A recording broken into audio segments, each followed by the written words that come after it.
இன்று இரவு தியானத்திற்காக தேவன் நமக்கு தந்த வேத வசனம் நீதிமொழிகள் 16வது அதிகாரம் 32வது வசனம். பலவானை பார்க்கிலும் நீடிய சாந்தமுள்ளவன் உத்தமன். பட்டணத்தை பிடிக்கிறவனை காட்டிலும் தன் மனதை அடக்குகிறவன் உத்தமன். கிறிஸ்துவுக்குள் பிரியமானவர்களே, உணர்வுகளோடு வாழ்கிறவர்களாக தேவன் நம்மளை உருவாக்கி இருக்கிறாரு. மகிழ்ச்சியை, உற்சாகத்தை, ஊக்கத்தை, வாஞ்சையை நாம் பல நேரங்களில் உணர்கிறோம். அதே மாதிரி துக்கம், விரக்தி, உற்சாகமின்மை இதெல்லாம் கூட சில நேரங்களில் நம்ம உணர்கிறோம்.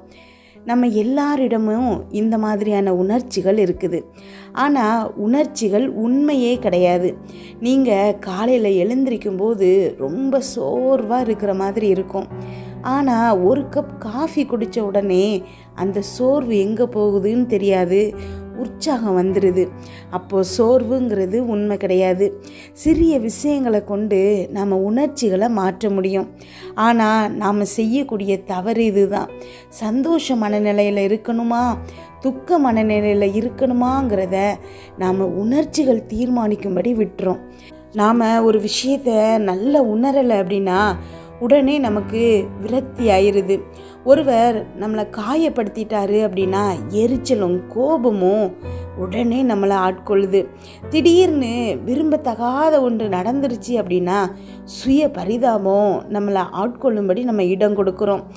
ஏன் நம்முடைய வாழ்க்கையை மகிழ்ச்சியுடன் வாழலை அப்படிங்கிற கேள்வியுடன் நாம் போராடுகிறோம். காரணம், நம்முடைய உணர்ச்சிகளால் நாம் ஆதிக்கம் செலுத்தப்படுகிறோம். எதிர்மறையான உணர்ச்சிகள் வர்றதை நம்ம தடுக்கவே முடியாது.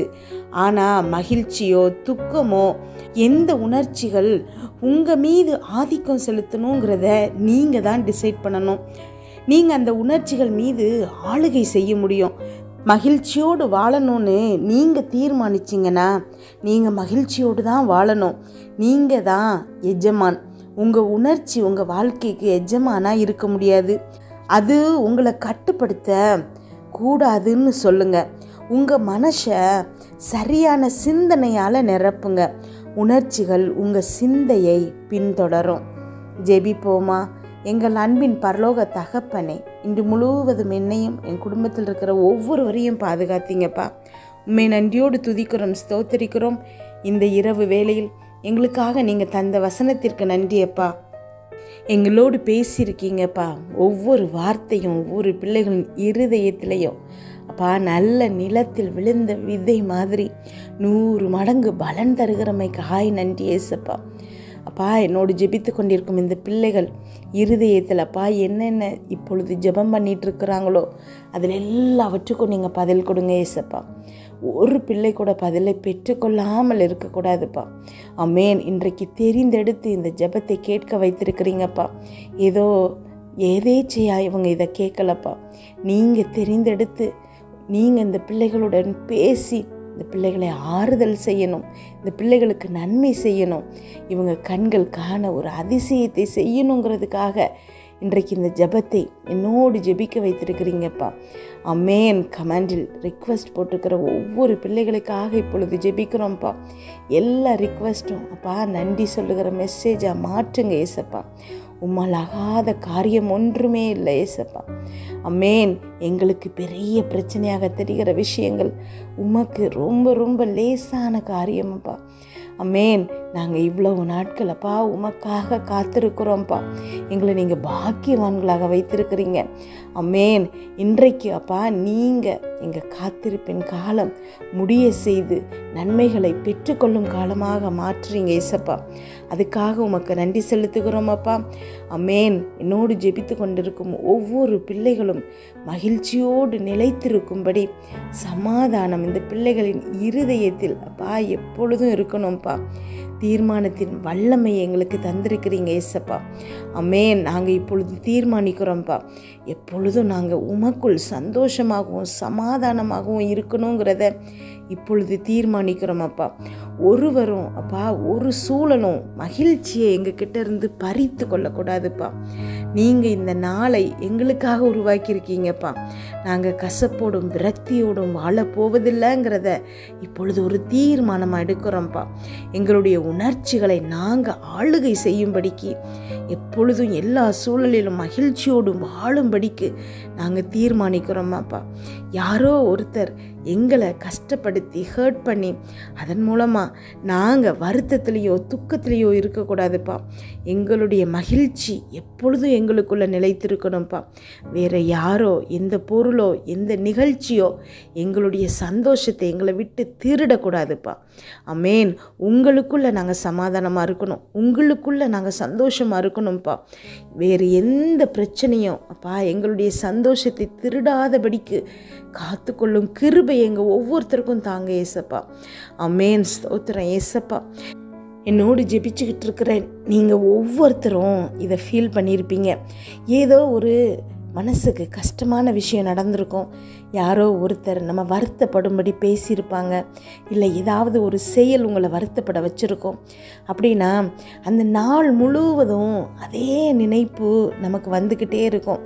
வேறு எந்த செயல்லையும் ஈடுபட முடியாமல் திரும்ப திரும்ப அதே நினைவுகள், அதே விளைவாக மற்றவங்கக்கிட்டேயும் அந்த கோபத்தை காட்டுறது, மற்றவங்கக்கிட்டேயும் ஒழுங்காக பதில் சொல்லாமல் அந்த நாள் முழுவதையும் விரக்தியிலையும் சோர்விலையும் அழுகலையும் கழித்த நாட்கள் நிறைய இருக்கும்.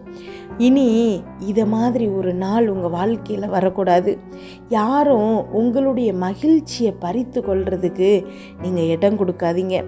உங்களுடைய உணர்ச்சிகளை நீங்கள் அடக்கி ஆளுவதற்கான கிருபையை தேவன் இன்றைக்கு உங்களுக்கு தருகிறாரு. ஆமென். நீங்கள் இனி சந்தோஷமாக இருக்கணும்னு முடிவு பண்ணிங்கன்னா நீங்கள் சந்தோஷமாக தான் இருப்பீங்க. வேறு எந்த நெகட்டிவ் தாட்ஸும் வந்து உங்களுடைய சந்தோஷத்தை பறிக்க முடியாது. ஆமென். நீங்கள் உங்களுடைய விசுவாசத்தை கிரியை இல்லாத விசுவாசமாக வைக்காதீங்க. கிரியையோடு கூடிய விசுவாசம்தான் நமக்கு தேவை. தேவன் உங்களுக்கு நன்மையை செய்வாருங்கிற நம்பிக்கையில் நீங்கள் தொடர்ந்து செயல்படுங்க. தேவன் உங்களை அடுத்த லெவலுக்கு உயர்த்துவார். இப்போ உங்கள் வாழ்க்கையில் ஏதோ ஒரு பிரச்சனை வருது, அதனால் நீங்கள் சோர்ந்து போயிடாதீங்க.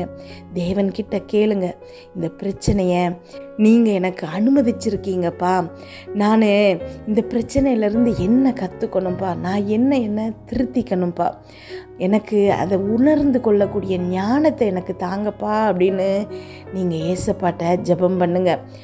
அப்படி நீங்கள் ஜெபம் பண்ணும்போது அவருடைய கிருபையும் தயவும் உங்களை நடத்தி செல்றத நீங்கள் பார்ப்பீங்க.